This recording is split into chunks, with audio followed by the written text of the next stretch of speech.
This is Access Houston on 97.9 The Box.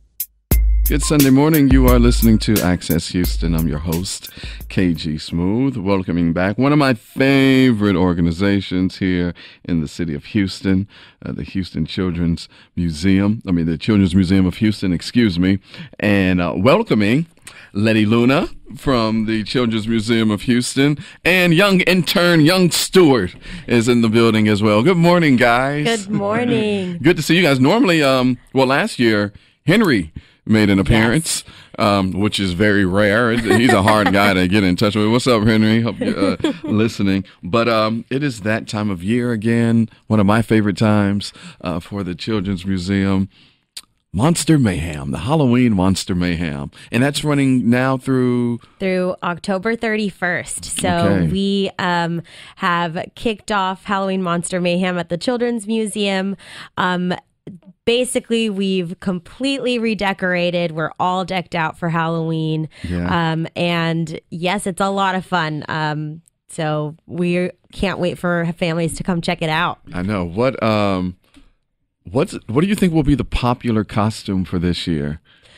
Honestly, I was thinking since we're in Houston, maybe the Astros might be a good... some Astro stuff? Yes. Yeah, maybe people coming as Orbit and whatnot. Oh, yeah, Orbit would be very fun. I know, right? What do you think, Stuart?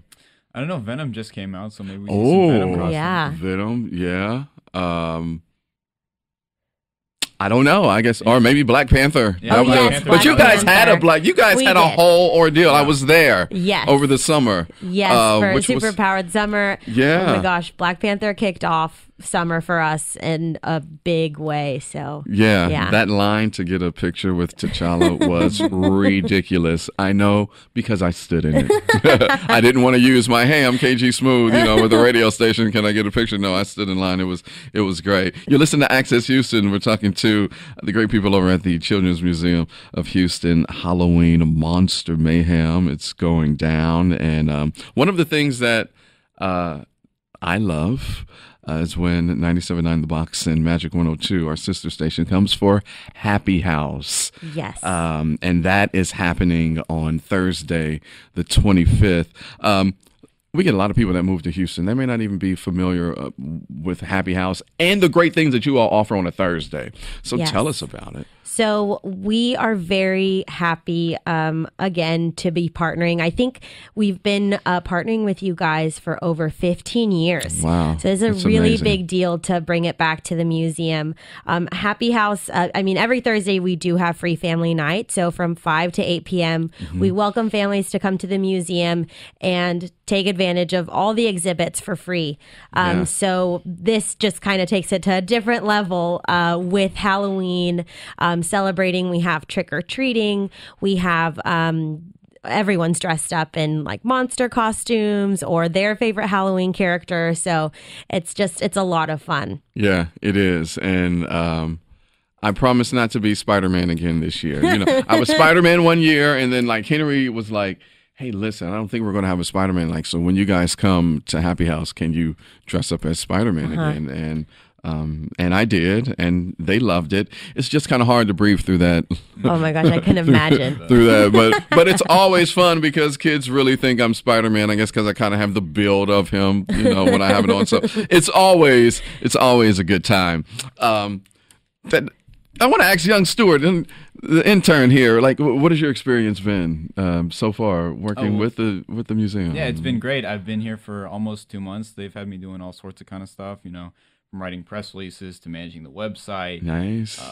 Sending out email pitches to various media members like yourself. I got in contact with you. So yeah, it's just overall been a great experience.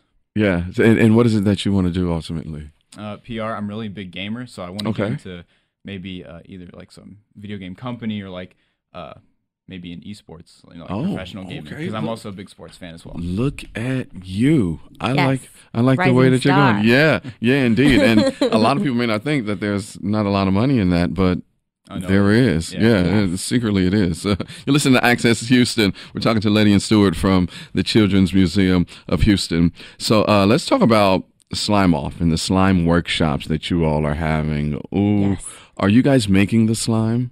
Yes. So our educators, and I'm sure if they're listening to this, they're already, thinking about, great, I'm going to have to make so many gallons of slime again this year. But it's one of our family's favorites, I think. It's always a lot of fun, the slime off event. And actually this time we are going to have several slime offs happening on October 27th. Mm-hmm. But the great thing about it is that kids can actually sign up and register for their chance to be one of the kids that are slimed. It's not obviously to the level of Nickelodeon, however, right. But it is still a big event, and kids love it. Parents love it. I'm sure if their kids get chosen, they probably don't love it as much whenever they're getting into the car. Right. But yes, and part of this also to teach kids how to make it on a smaller scale, we're having workshops. So they'll be able to make different kinds of slime. They can choose which kind they want to make. Some that glow in the dark, others that are like glittery. So just a lot of different options for them. That sounds exciting. My niece, who is 11, makes her own slime, and she'll FaceTime me. I mean, my family's back home in Ohio, and so she'll FaceTime me like, I made another gloop of slime. This one's pink with glitter. With glitter. And I'm like, wow, like the kids these days, it's just they're like Instagram accounts now of like people like playing with slime, and it's all of that. Yes. That's crazy. Yeah. So how have you been holding up when it comes to the slime? Like, how do you guys keep that place clean afterwards? Well, we have a team of very dedicated individuals that plan how exactly we're going to clean up the area. Mm-hmm. But it takes a lot of planning, and every year we think about how we can make it better, how we can make the actual event better. And we got some feedback that people wanted several series of slime offs. Yeah. So instead of making it one big slime thing, off, then we have several ones. So then if parents can't make it there by 2 p.m. or 1 p.m. or whenever we're hosting it, then they can catch the next one. Yeah. So, but it's also, I think, exciting for the kids to like see it more than once. Yeah. But I mean, every year our educators are trying to make it a better experience for visitors. Indeed. You're listening to Access Houston. We are talking to the Children's Museum of Houston. Halloween Monster Mayhem going on now through the end of the month, October 31st. And then you're ending it off with a bang. Yes. With the Smash Bash. This is the Halloween Monster Mash Bash that's happening. Tell us about this on Halloween night, or Halloween on Halloween. On Halloween, yes. So we will be open late until 8 p.m. Okay. So a lot of families, if they do go trick-or-treating earlier, then they can stop by afterward, or they can just do all of their trick-or-treating at the museum, because we do have trick-or-treating that entire day. Yeah, you got some of the best candy. Yes, exactly. We have the best candy, all of my favorites like Snickers and all the great chocolate. All of the yes. But yes, we're going to be having a dance party, a thriller dance. Yes, so it's going to be a lot of fun. Up. Yes. I want to see that. I'm committed. I have to host the Halloween party that night, but I would love to have seen that though. Yes. Oh my goodness! Do you guys know the Thriller choreography? I mean, I've seen it done, but you've seen it done. I can't replicate it. You can't. No, I'm not that good of a dancer. I don't know it all. I know some of it, but I don't know it all. But I think Thriller is that's one of the greatest right there. Yes. You know, and to know that the kids know it as well, like that. That just blows my mind that they know that song and how popular it is. So, folks, save the date. There's a lot of dates to save. They just got a lot going on at the Children's Museum of Houston from now until October 31st. Of course, Happy House, we will be out there. That is happening on the 25th, which is on Thursday. And then you've got the Slime Off and Slime Workshop, which is happening on the 27th. That's a Saturday, right? Yes. Okay, On Saturday. That Saturday, October 27th, for the Slime Off and Slime Workshop happening at the Children's Museum of Houston.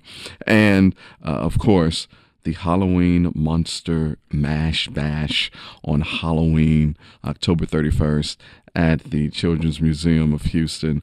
So we want to see you out there. Definitely for all of the events. Hope to see you guys out there on Thursday and on Saturday the 27th, as well as, what is the 31st? Is that a Wednesday? Wednesday this year. That is a Wednesday. Yes.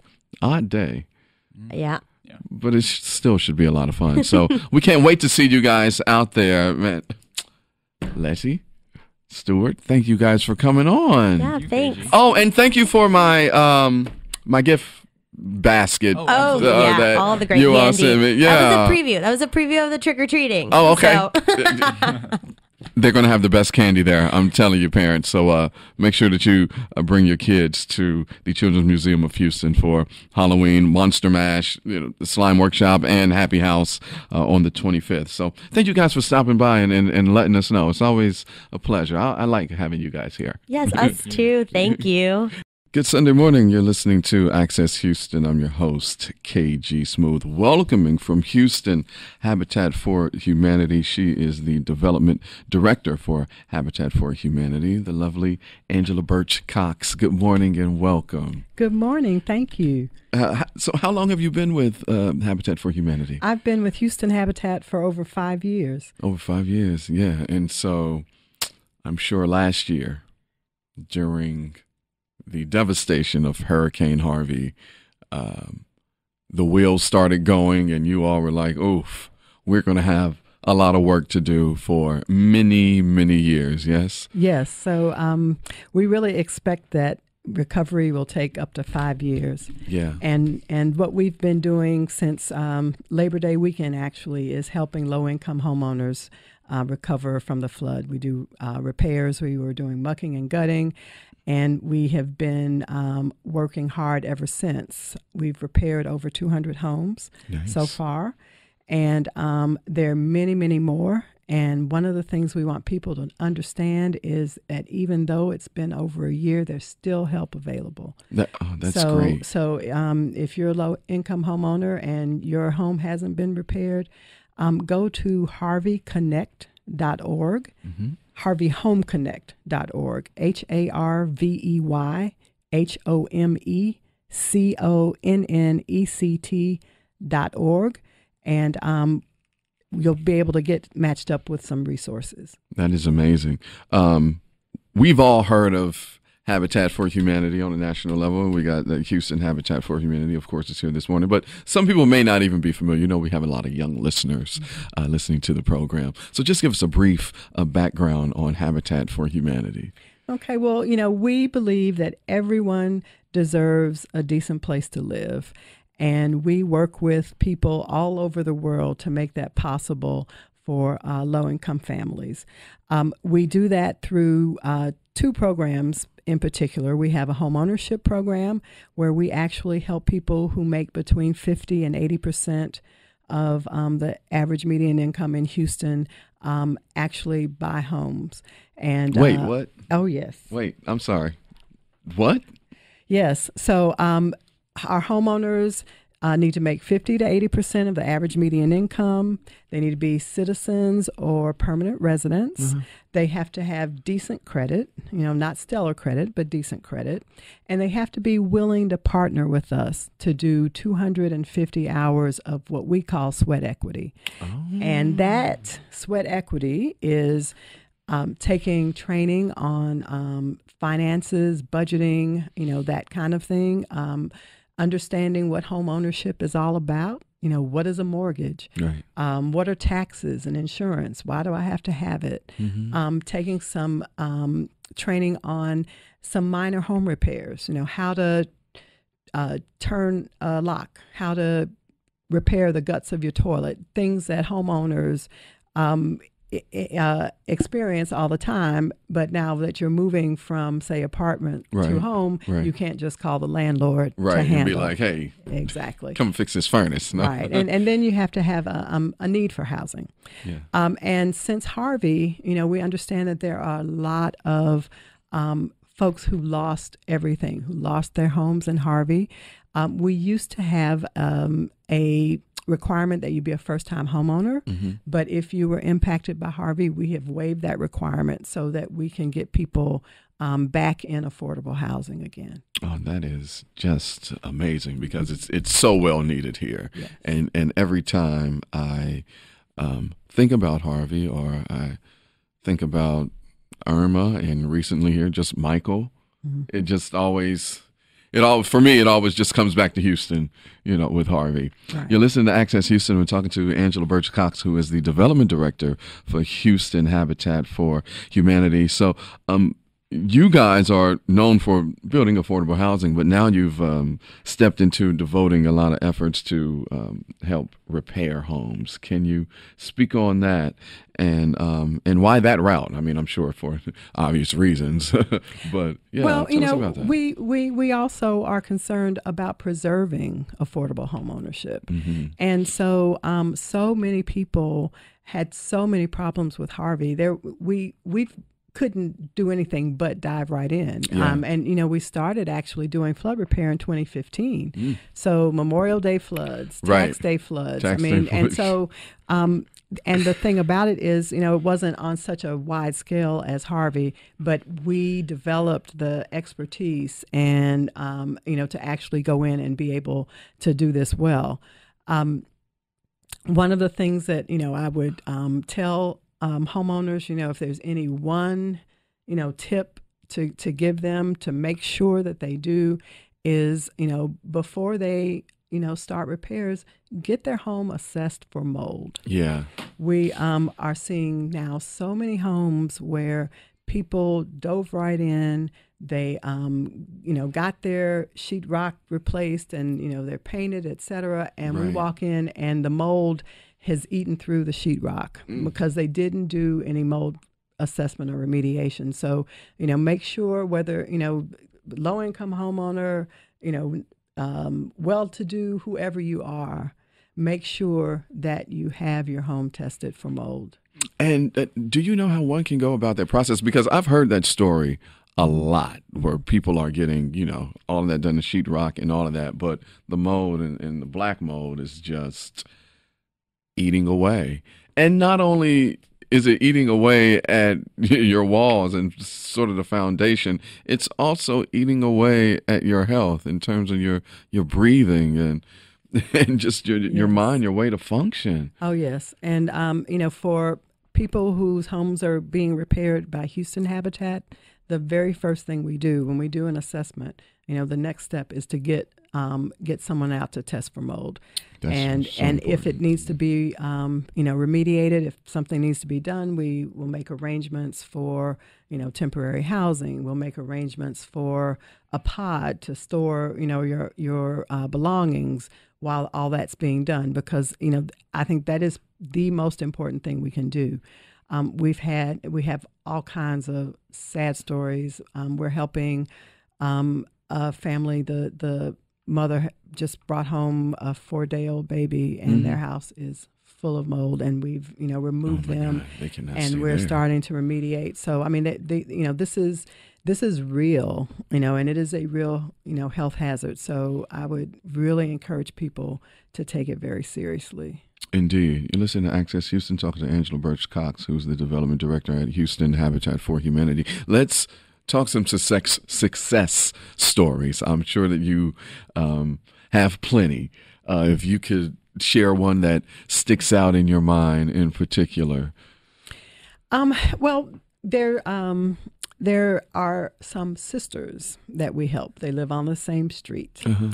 And they were, their story of, getting just out of their houses, they had their grandsons drove 18-wheelers, and they parked the 18-wheelers on the freeway, and they waded to the sisters' houses, and they were all kind of leaving in chest deep water, and we actually found out about one sister, and we repaired her house, And she proceeded to tell everybody in the neighborhood, everybody at church, and then and referred her sister to us, who had to move out of her house, was living in Dallas, lived there for a whole year, hoping, praying that someone would help her repair. And she had some family members who were doing a little bit here and a little bit there, but we came in, we got everything taken care of. And she's in a wheelchair. We were able to, sort of reconfigure some things so that her house was more accessible to her. And then the culmination was that her family, which is huge, she's raised like 14 kids. She has 40 grandkids and some great grands. Yeah. They all gather every Labor Day. That whole family gathers somewhere every Labor Day. So the Labor Day after Harvey, it was supposed to be at her house, and she couldn't do it. So a year later, we went in, we took care of everything. So this Labor Day, she hosted all her family back again at her house, and it was a big celebration. We were really excited about it, and there's so many stories. I mean, it's just one right after the other of people who just lost hope and somehow found their way to Houston Habitat, and we were able to help them. And I think that's one of the big stories of Hurricane Harvey. Not the devastation, right, but all the people that came to help, and all the people who donated to make it possible for us to do this.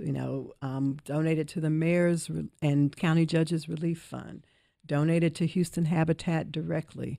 All those donations made it possible for us to go out into the community and really help the people who needed it most. Indeed. And while we're talking about money, can you talk about the amount of money that has been spent on Hurricane Harvey recovery efforts and how you all replenish the funds? Well, so far, we've spent over $6 million on home repair for Harvey, and each home is a little different.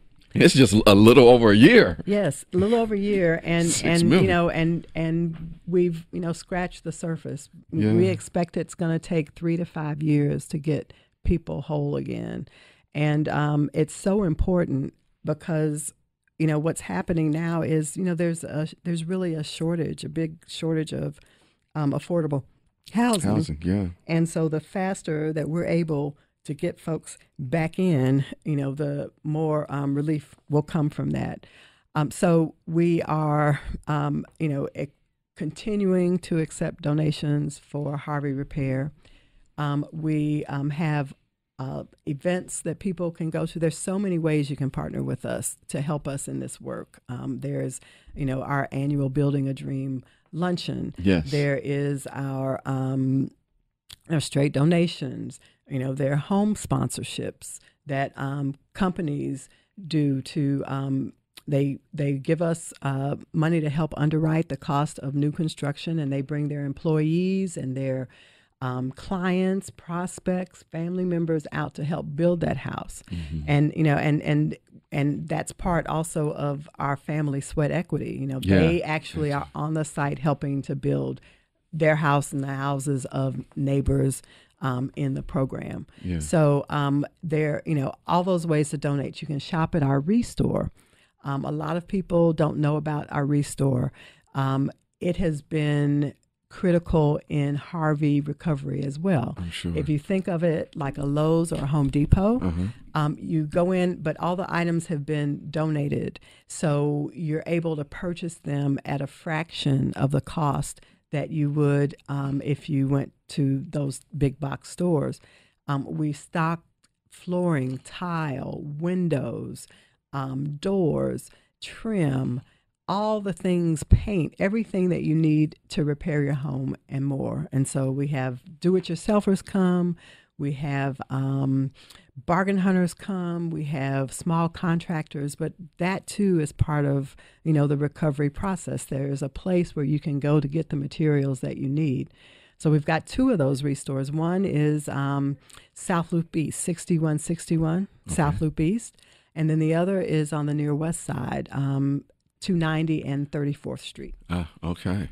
This is great. I'm sure, I didn't know that you all offered so much. And so I'm sure that people that are listening are just like, oh, thank God, some more help that I could potentially receive, because I've heard story after story of the fraud that was going on and these so-called government agencies that were supposed to help folks, do little small things, be it, hey, repair my floor. My floor's a little lopsided, or I need these cabinets replaced.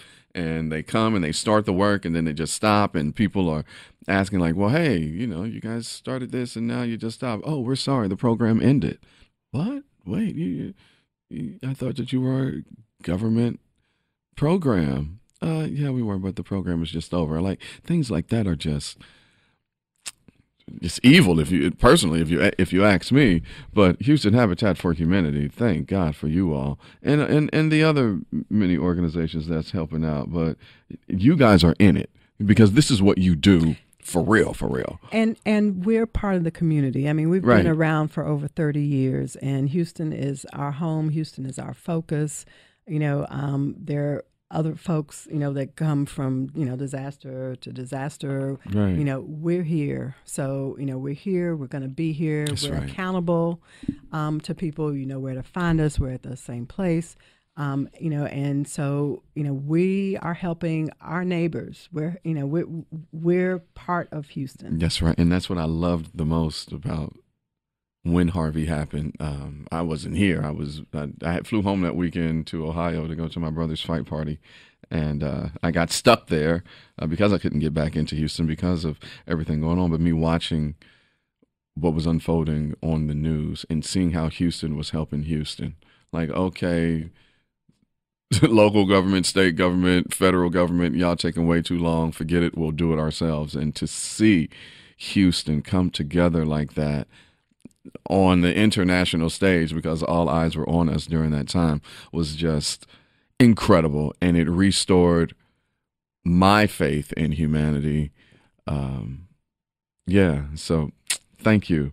For more information on the program that Houston Habitat for Humanity is offering, just log on to harveyhomeconnect.org. That's harveyhomeconnect.org. Find it all there. Angela Birch Cox, the Development Director for Houston Habitat for Humanity, thank you for coming on the program. Thank you. And thank you for listening to Access Houston. We'll be back with more Access Houston on 97.9 The Box.